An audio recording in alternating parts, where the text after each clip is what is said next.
Assalamualaikum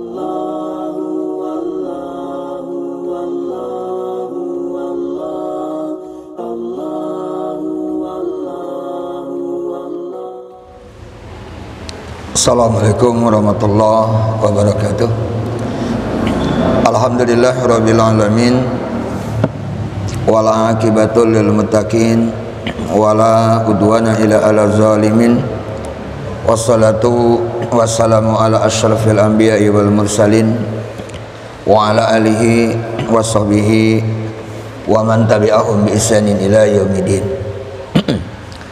Alhamdulillah, kita lanjutkan pembahasan kitab Shahih Fiqh Sunnah. Kita masih membahas tentang waktu-waktu sholat. Kemarin sudah sampai sholat asar, dan sekarang kita memasuki pembahasan wa yustahabu at-tabkiru bil asr. Dianjurkan atau disunahkan menyegerakan sholat asar. Artinya dianjurkan sholat asar di awal waktu. Pertama, di hadis Anas bin Malik radhiyallahu anhu qala kana Rasulullah sallallahu alaihi wasallam yusallil asra wasyamsu murtafi'atun hayatun fayadhabu dhahibu ilal awali fayatihim wasyamsu murtafi'ah wa ba'dul awali ala arba'ati amyalin minal Madinah. Bahwasanya Rasulullah Shallallahu Alaihi Wasallam sholat asar dan matahari masih tinggi dan terang, dan ada seseorang yang pergi ke Al-Awali. Begitu sampai di Al-Awali itu matahari masih tinggi, sedangkan jarak antara Madinah dengan Awali ini adalah 4 mil. Ya, 4 mil. Nah, 1 mil itu kurang lebih 1700 meter kali 4. Berapa kilo?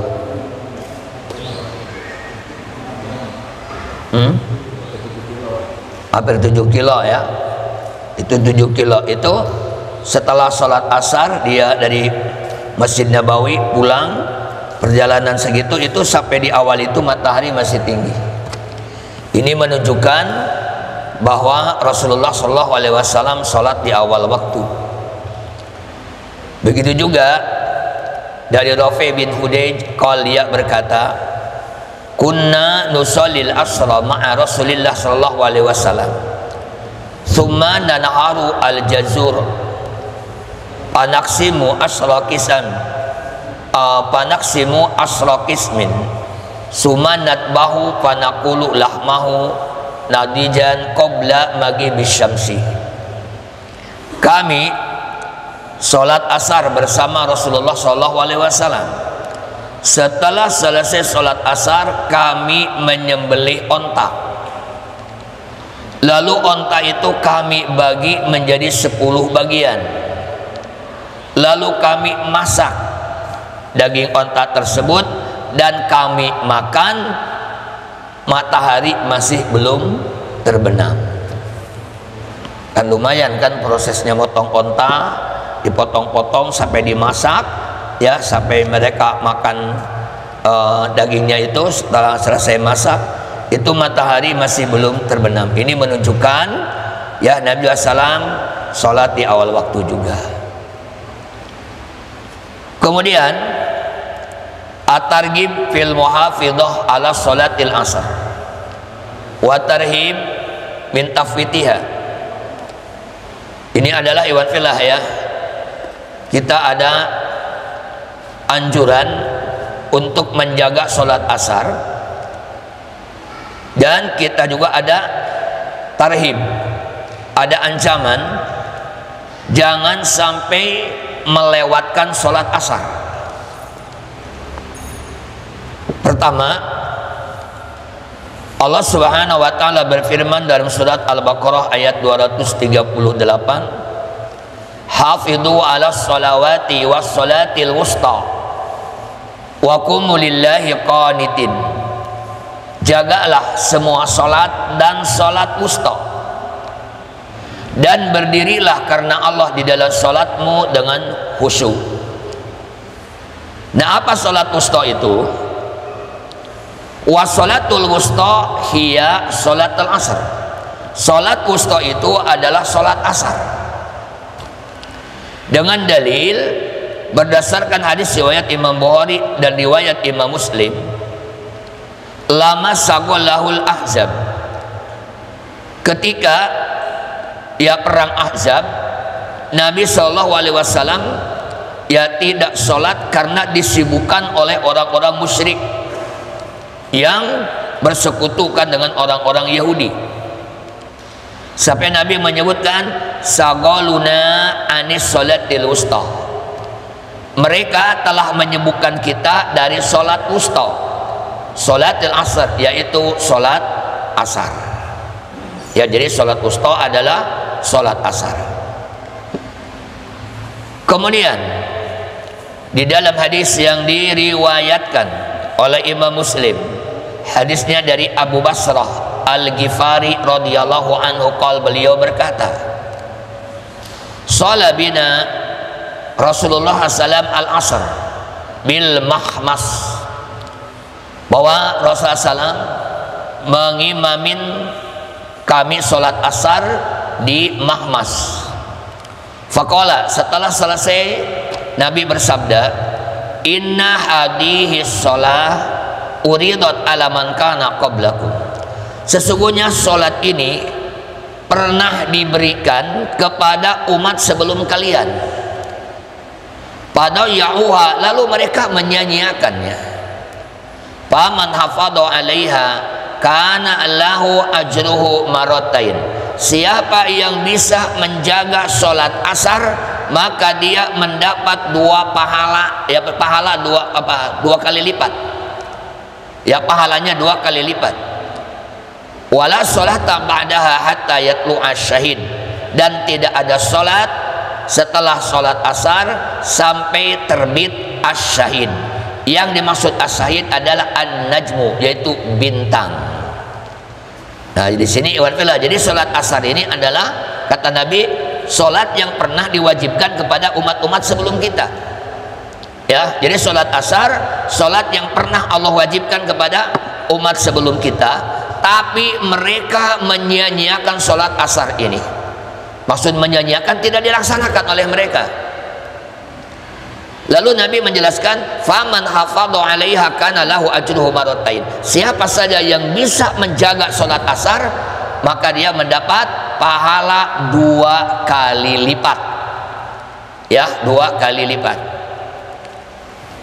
Kemudian di dalam hadis riwayat Imam Muslim juga, hadisnya dari Ammarah bin Ruwaibah radhiyallahu an, dia berkata, sami'tu Rasulullah sallallahu alaihi wasallam yaqul, saya mendengar Rasulullah SAW bersabda, la yalijan nara ahadun shalla qabla tulu'i syamsi wa qabla ghurubiha.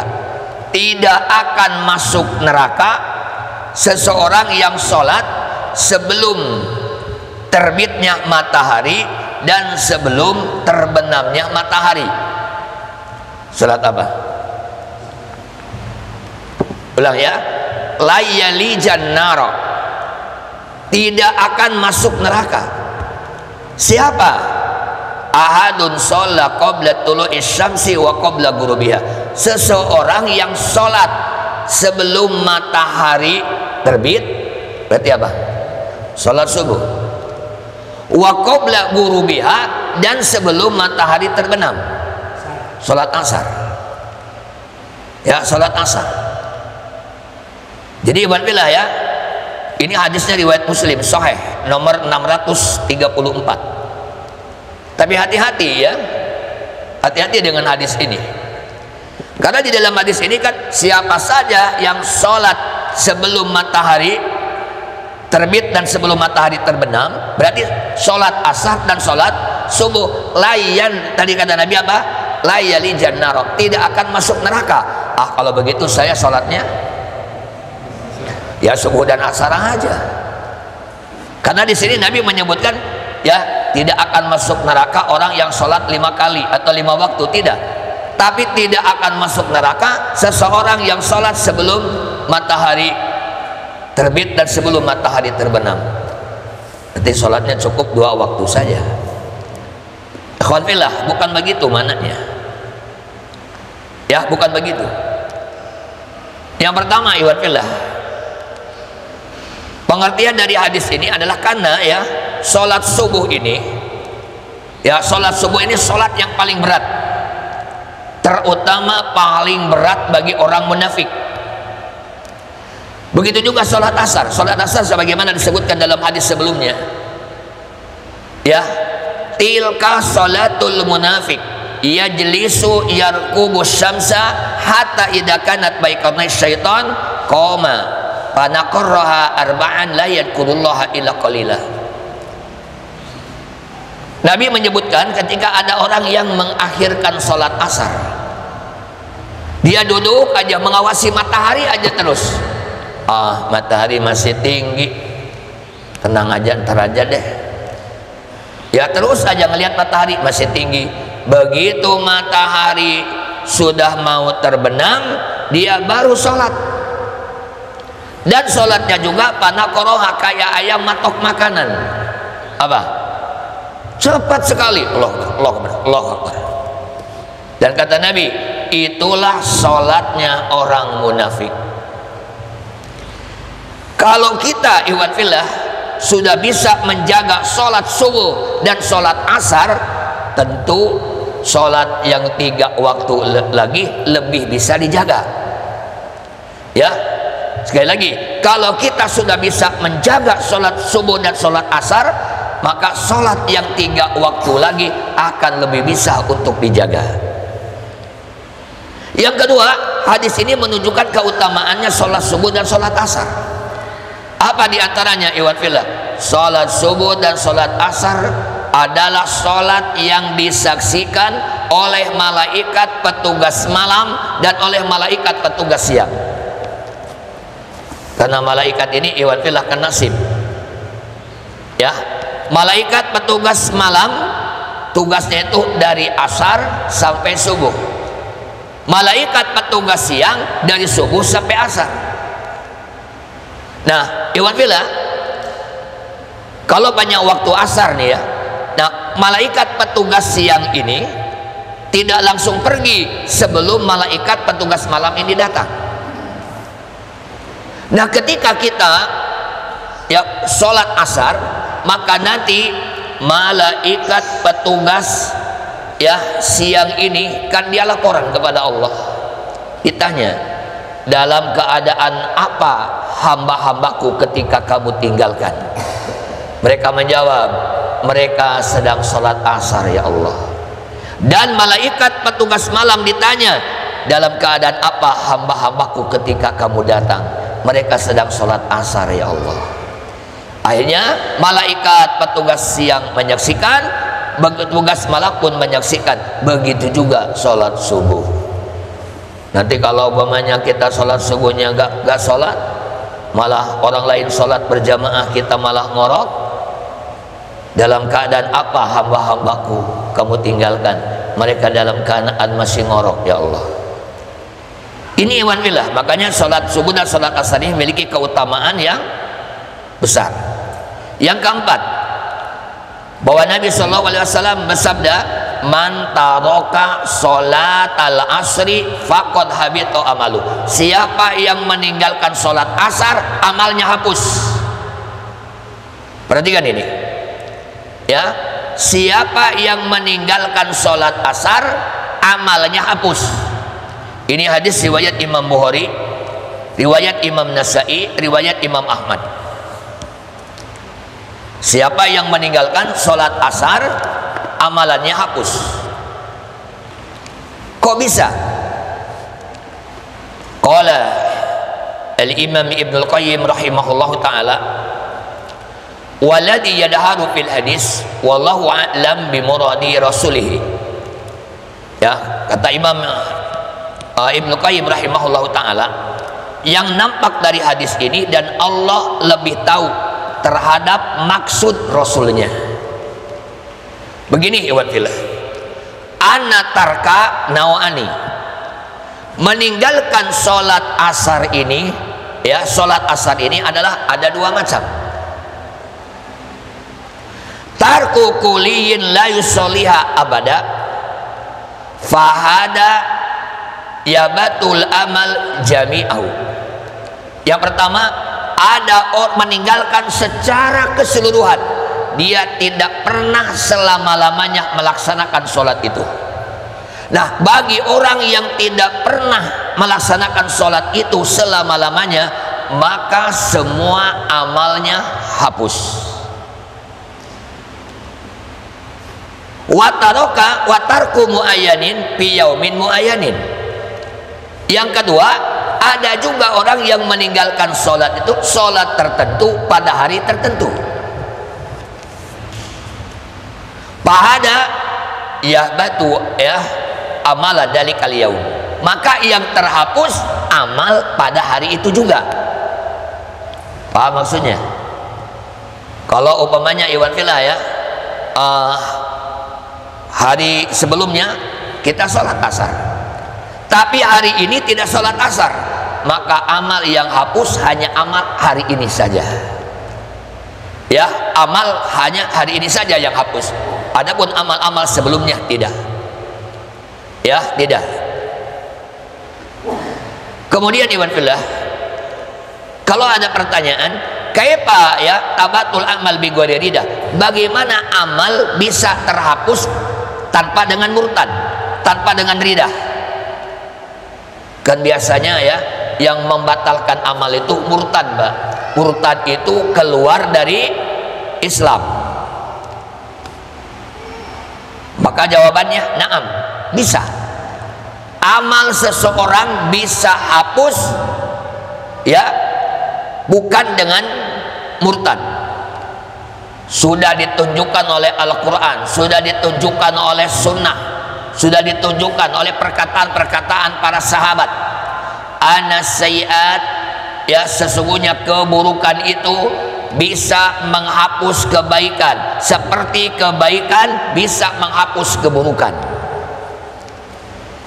Ulang ya, banyak dalilnya iwat fillah. Ulang ya, keburukan bisa menghapus kebaikan, seperti kebaikan bisa menghapus keburukan.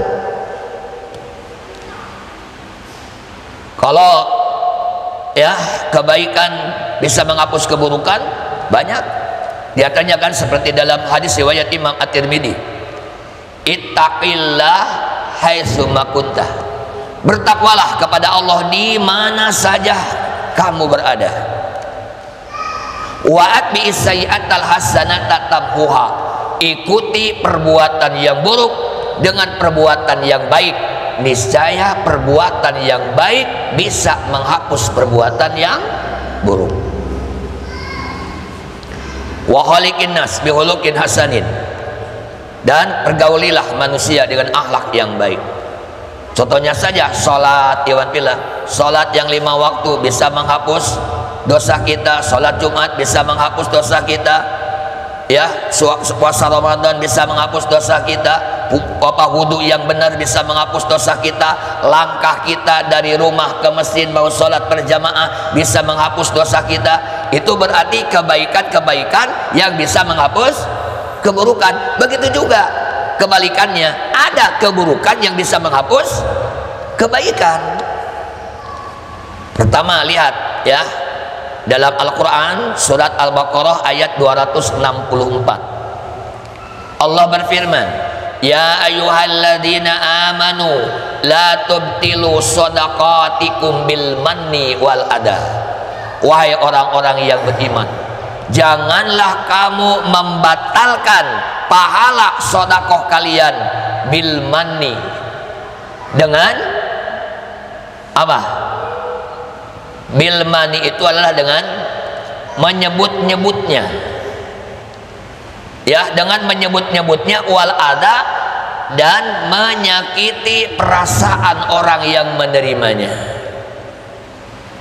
Jadi kalau kita Iwan Villa ya sodakoh nih, ya sodakoh atau infak untuk pembangunan masjid ini, umpamanya ada salah satu jamaah masjid ini infaknya paling besar, sodakohnya paling besar, kemudian pada suatu saat ada pemilihan ketua DKM, lalu orang yang infaknya paling besar, yang sodakohnya paling besar, dia mencalonkan ketua DKM tapi tidak terpilih. Nah, ketika dia tidak terpilih, ngomong kemana-mana, jamaah Al-Huda ini gak ngerti, padahal sodakoh atau infak yang paling besar saya. Kalau saya tidak infak, tidak gak bakalan masjid ini seperti ini. Nah, itu namanya bil manni, batal pahalanya itu, ya, batal pahala sodakohnya.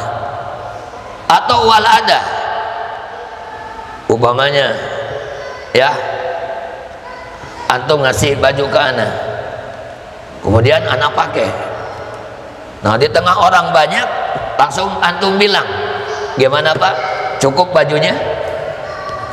Gitu ya, cukup bajunya Pak, itu baju dari saya itu. Dan itu namanya menyakiti, menyinggung perasaan orang yang menerimanya, batal pahalanya. Ini kan apa? Ini keburukan, bisa menghapus kebaikan. Ini sebagai contoh saja, ya, sebagai contoh. Kemudian Iwan Fillah, ini bahayanya meninggalkan sholat asar ya.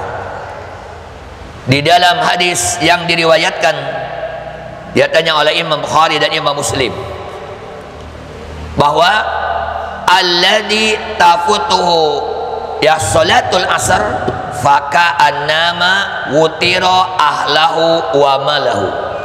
Siapa saja yang melewatkan sholat asar, seakan-akan dia telah kehilangan keluarga dan hartanya. Perhatikan ya, jadi siapa saja yang melewatkan sholat asar tanpa ada udur, dia tanpa udur, tanpa ada udur, dilewat dia sholat asarnya. Nah, orang yang melewatkan sholat asar tanpa ada udur, kata Nabi apa? Seakan-akan dia telah kehilangan keluarganya dan hartanya. Maksudnya apa? Faka'ana masuliba ahluhu wa maluhu fa asbaha bila ahlin wala malin.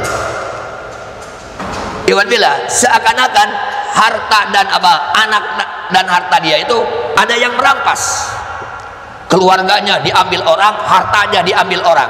Setelah keluarga dan hartanya diambil orang, akhirnya dia menjadi apa? Bila ahlin wala malin, sehingga dia menjadi orang yang tidak punya keluarga, tidak punya harta.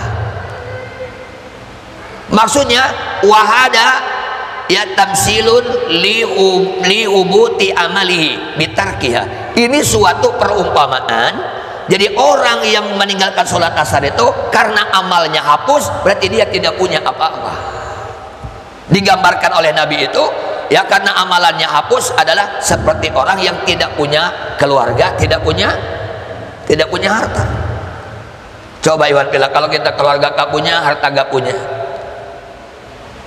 Ada lagi yang dimaksud adalah ya, mengenai hadis ini, maksudnya maknanya palyakun hadruhu min pautiha kahadrihi min dihabi alihi wa malihi. Artinya kita harus hati-hati, jangan sampai ya melewatkan sholat asar, seperti kita hati-hati menjaga keluarga dan harta. Ya, keluarga harus dijaga, ya harta kita juga harus dijaga. Jangan sampai keluarga dan harta ada yang mengambil. Nah begitu juga ikhwan fillah, kita harus hati-hati jangan sampai meninggalkan sholat asar ya. Karena apa? Karena kalau sholat asar sudah ditinggalkan berarti amal kebaikan kita nanti hapus. Kenapa? Banyak ikhwan fillah, kalau saya perhatikan kebanyakan ya, kalau ada pertandingan sepak bola atau apa bola voli biasanya kan asar itu. Kadang-kadang orang sebelum asar sudah nongkrong Pak di lapangan. Sholat asarnya di mana? Ya. Nah ini ikhwan fillah, jadi sekali lagi ya, jangan apa-apa, hati-hati ya, jangan sampai meninggalkan sholat asar. Nah kemudian, nah ini udah selesai ya mengenai sholat asar. Nah sekarang kita memasuki ke sholat maghrib. Mengenai waktu maghrib ya tidak akan saya jelaskan, karena di kita sudah punya jadwal waktu ya kalau masalah waktu itu. Nah cuma yang ingin saya sampaikan adalah mengenai dianjurkannya menyegerakan sholat maghrib ya, menyegerakan sholat maghrib. Nah tetapi mungkin sebelum itu ingin saya sampaikan Pak, sebetulnya akhir waktu sholat maghrib itu sampai menghilangnya syapak. Syapak itu adalah awan yang berwarna merah ya di sebelah barat. Nah kalau awan yang berwarna merah sudah menghilang berarti waktu maghrib itu sudah habis ya, waktu maghrib sudah habis. Nah kalau kita kan biasanya ya waktu maghrib habis otomatis disambung dengan waktu isya. Nah sebetulnya sekarang masih waktu maghrib bukan? Hah? Udah, berarti ada jeda antara maghrib dengan isya. Berarti maghrib bukan, isya bukan gitu. Nah begini ya, jadi kita ini adalah dalam sholat maghrib itu jadi memang agak panjang sebetulnya, agak panjang, bukan panjang tapi agak panjang. Kenapa? Karena kalau kita melihat ke dalam hadis riwayat Imam Bukhari dan riwayat Imam Muslim, Nabi menyebutkan idza qudimal asya'u fabda'u bihi qabla sholatil maghrib wala tu'ajilu an asya'ikum. Jika makan malam sudah dihidangkan, maka makan malam dululah sebelum kamu sholat maghrib, dan jangan tergesa-gesa menyantap makan malamnya. Nah jadi maksudnya Pak, kalau kita kondisi lapar ya, kalau nggak lapar mah nggak apa-apa. Kalau kita mungkin puasa, perut kita lapar, makanan sudah dihidangkan, jangan sholat maghrib dulu. Kenapa? Karena kalau kita sholat maghrib dulu, maka kehusuan sholat maghribnya nggak ada. Kenapa? Karena perut keroncongan. Apalagi makanannya sudah disiapkan. Apalagi kalau puasa Ramadan, ya takjil sudah siap. Kemudian kita lagi sholat sudah tercium kolaknya. Akhirnya ketika sholat akhirnya membayangkan itu, akhirnya sholat tidak khusyuk. Makanya kalau keadaan perut kita lapar, makanan sudah dihidangkan, kata Nabi, pabda ubi, makan dulu. Ya makan dulu. Dan makannya juga sampai ditegaskan lagi, wala tu'ajilu, jangan buru-buru. Wah ini karena takut keburu habis maghribnya. Jangan, biasa aja. Ya biasa saja. Bahkan dalam hadis dari Aisyah radhiyallahu anha, ini hadis riwayat Imam Bukhari juga, idza uqimatis shalah wa hadaral asya fabda'u bil asya. Apabila iqamah sudah dikumandangkan, ini iqamah ini. Ya, iqamah sudah dikumandangkan, dan makan malam sudah dihidangkan, kata Nabi, makan dulu. Ya, makan dulu. Wa huwa sharihun fi jawazi takhiri salatil maghrib illa ba'da ta'am ba'da duhuli waqtihi, bahwa hadis ini secara jelas boleh mengakhirkan sholat maghrib sampai selesai makan. Makanya kan kalau ada kadang-kadang kalau bulan Ramadan ya begitu azan dia langsung aja sholat maghrib, bukan makan dulu. Maksudnya bukan makan itu bukan nasi ya Pak ya. Nah, kalau kita kan mungkin kalau makan tuh nasi, makanya banyak orang sudah makan roti 10 karena belum makan nasi. Udah makan belum? Belum katanya Pak ya. Kita biasanya gitu kan, udah makan belum? Belum, baru makan roti tadi 5. Yang namanya makan Bapak tidak perlu nasi, tapi karena di kitanya udah kebiasaan begitu, jadi kalau belum makan nasi dikatakannya belum makan. Nah berarti hadis ini Pak ya menunjukkan bahwa boleh ya dalam kondisi-kondisi tertentu kita mengakhirkan sholat maghrib, tapi jangan sampai waktunya habis ya. Memang sunnahnya menyegerakan sholat maghrib ya. Sholat maghrib itu disegerakan karena di dalam hadis riwayat Imam Bukhari dan Muslim disebutkan dari Rafi bin Hudayd, dia berkata, kunna nusallil maghrib ma'a Rasulillah sallallahu alaihi wasallam fayansarifu ahaduna wa innahu la yubsiru mawaqi'a nablihi. Kami sholat maghrib bersama Rasulullah sallallahu alaihi wasallam. Salah seorang di antara kami pulang dan dia masih melihat tempat jatuh anak panahnya. Berarti masih apa? Masih terang. Jadi anak panah itu kalau tarik di mana jatuhnya tuh, itu masih bisa melihat ya tempat jatuhnya anak panah ini.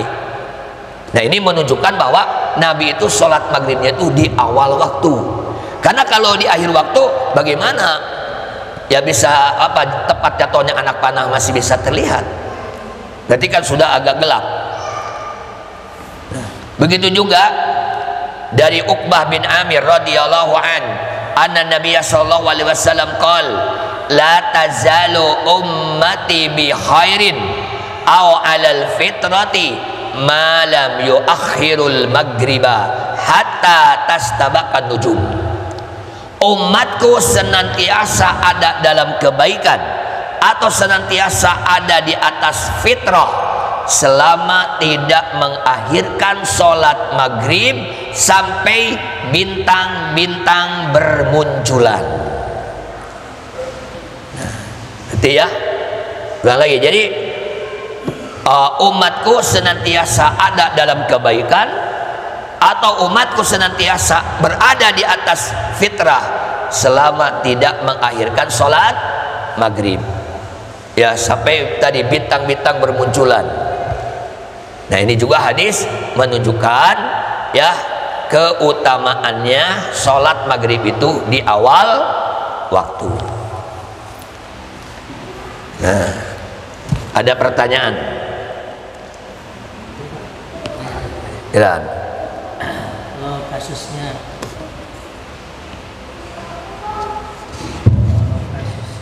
perjalanan. Kalau kasus perjalanan dari kendaraan menuju ke mobil macet, begitu kita sampai masih ada sekitar 10 menit lagi waktu isya. Mana lebih baik kita lakukan isya atau kita sholat maghrib? Masih ada waktunya.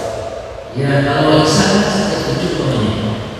Kita dengan macet itu nyampe ke masjid itu jam 7 kurang 10 menit. Kalau patokan dari kamera ada habis itu. Nah jadi apakah kita masih ada 10 menit kita sholat maghrib untuk memanfaatkan waktu atau nanti lanjut dengan isya? Mana yang lebih ada sebab? Ya. Bahwa yang lebih utama itu adalah kalau masih ada waktu Ya, jangankan 7 menit. Ya, walaupun hanya dapat 1 rakaat, itu tetap kita lakukan. Kenapa? Karena Nabi SAW ya menyebutkan kan, man adroka rakaat faqad adroka sholah. Siapa yang mendapatkan 1 rakaat, maka dia mendapatkan sholat. Mananya ada 2. Mananya ada 2. Mana yang pertama, kalau kita sholat maghrib, banyakkan Allahu Akbar, baru dapat 1 rakaat sholat maghrib, sudah adzan isya, kita tetap masih sholat pada waktunya, karena dapat 1 rakaat. Itu jatuhnya jadi ada, bukan qadha. Nah, apalagi kalau masih 7 menit, ya tetap kita sholat maghrib. Itu mana yang pertama. Man adroka rakaat faqad adroka sholah. Mana yang kedua, man adroka rakaat faqad adroka sholah, itu contohnya dalam Jumatan. Kalau umpamanya kita di perjalanan macet, atau mungkin ya karena ada sesuatu hal, begitu kita sampai ke masjid, jangankan mendengarkan khutbah, ya sholat Jumatnya juga sudah ketinggalan. Nah, kalau kita sempat dapat 1 rakaat sholat Jumat, ya mungkin kita ikut rakaat kedua. Nah, begitu kita ya, begitu imam nanti salam, kita tinggal nambah 1 rakaat. Itu yang dimaksud. Bagaimana kalau kita masuk ke masjid, imam umpamanya sudah tasyahud, berarti kita tidak mendapat 1 rakaat karena imam sudah tasyahud. Ya kita tetap ikut Allahu Akbar, ikut tasyahud. Cuma nanti kembali ke sholat duhur, jangan sholat Jumat. Ya, jangan sholat Jumat. Nantinya itu sholat duhur jadi 4 rakaat sholatnya. Kenapa? Karena syarat sholat Jumat itu harus diberjamaahkan. Sedangkan kalau orang tidak sempat dapat 1 rakaat bersama imam, dia tidak mendapat hukum berjamaah, tapi dia hanya mendapat pahala berjamaah, tapi hukum berjamaah tidak dapat. Nah,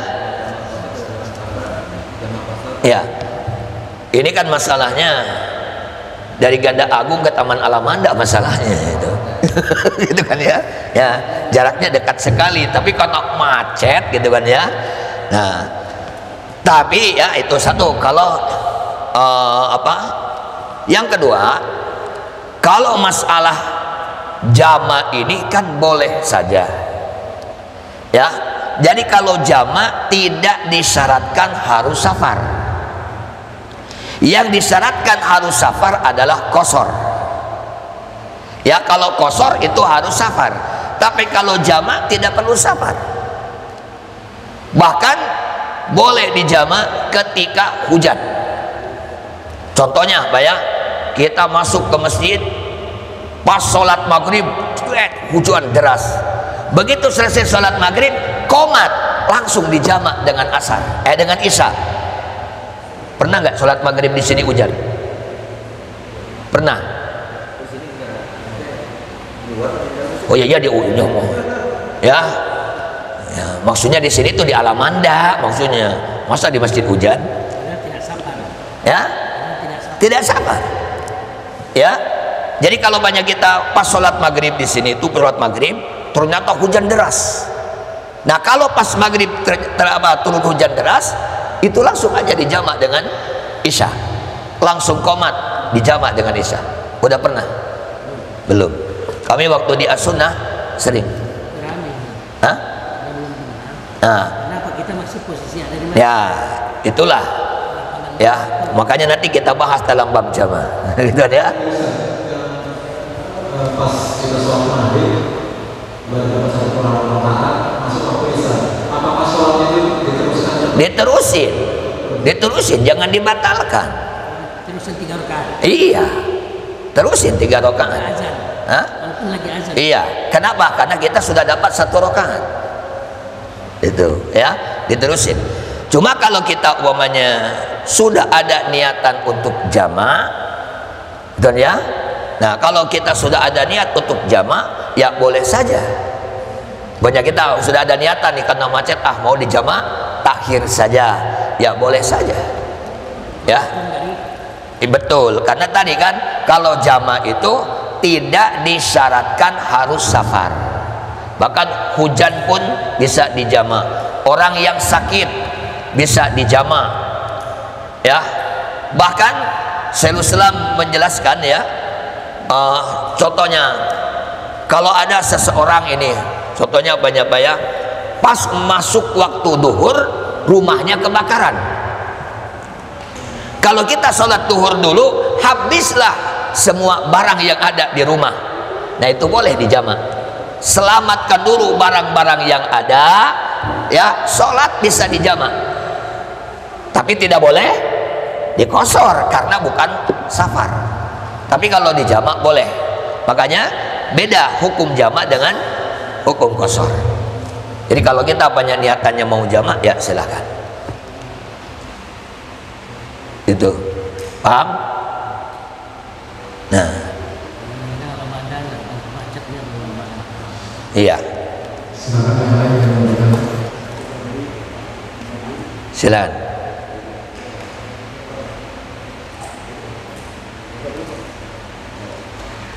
Tanya waktu suruh kan ada larangan sholat pas terbitnya matahari sampai matahari doang waktu itu. Kan suruh itu benar pas terbit atau pas sholat suruh. Suruh. Iya. Nah itu apakah soalnya ada yang mengatakan hati-hati pada sholat waktu itu pada pas benar. Iya. Terbit gitu. Iya. Itu ada larangan apakah ditunda jeda dulu atau betul. Waktu sholatnya gimana hadapnya? Ya, syuruk itu artinya terbit, sama dengan tulu. Ya, tulu syuruk maknanya adalah terbit. Nah, adapun kalau sholat syuruk di dalam hadisnya itu adalah ya itu bahasanya summa. Summa itu adalah tartib infisol, bukan tartib itisol. Harus ada jedah. Jadi begitu syuruk tetet jam berapa, harus ada jedah karena summa. Tapi kalau fa itu tartibnya tartib itisol. Kalau fa, ya berarti begitu syuruk langsung sholat. Tapi hadis itu summa yusolli rakaatain, lalu dia sholat 2 rakaat, harus ada jedah. Nah, di dalam fatwa Lajnah Daimah dijelaskan jedah setelah syuruk sampai sholat syuruk itu adalah sekitar 15 menit sampai 20 menit. Itu jedahnya. Jamnya apakah dia waktu sholat atau apa ya, yang buat jam ini buat jam waktu syuruk gitu kan?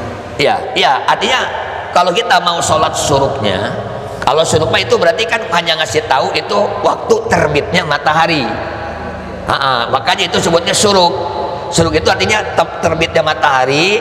Banyakan hari ini jam berapa. Nah, setelah syuruk itu jam berapa, tambah 15 menit baru kita sholat. Karena kalau sholat banyak langsung syuruk sholat, justru itulah sholat yang dilarang. Karena kita tidak boleh sholat di antara 2 tanduk matahari, berada di antara 2 tanduk setan. Begitu. Jadi ya sekitar jedahnya itu sekitar 15 menit ya sampai 20 menit itu jedahnya. Jadi tidak boleh begitu syuruk langsung sholat.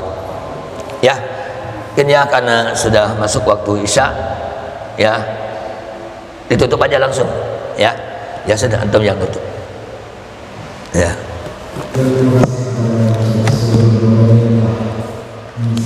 Innallaha wa malaikatahu yusalluna 'alan